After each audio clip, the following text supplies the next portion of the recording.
essere in contatto per un periodo. E in Galateo in Bosco lui ha scritto la linea degli ossai, dove tutti questi mausolei contenenti i resti mortali di chi ha versato il sangue della propria vita per la patria, per un'idea di pace fra di noi. Io la vedo, questi ossari io li vedo nelle case coloniche che sono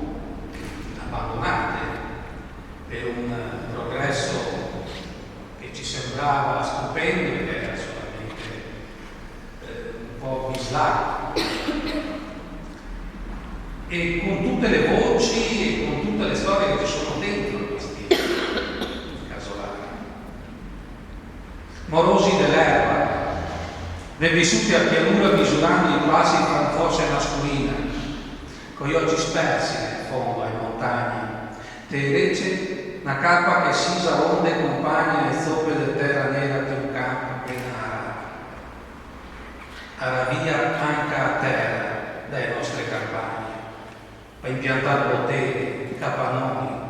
d'esito ossari, caro Andrea, e tutti sti casolari, sti casoni colonici che croia a tocchi rossi, fra ortighe e ignoranza, fra Mercedes e un lieto che non vuol più vedere parole creanza, buazza, che là via sorrisi e valori tua fatica,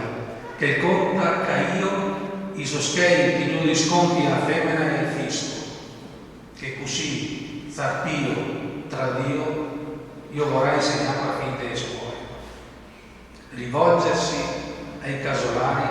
con il più disperato rispetto. Mi incuo, perso, questa pianura stretta fra il griso degli outlet e delle fabbriche,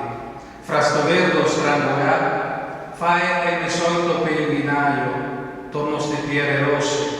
e sti tre travi in croce. Mi fermi a pregare fra le ortighe alte come disgrazie, scolte le voci morte di chi sapeva del cuore,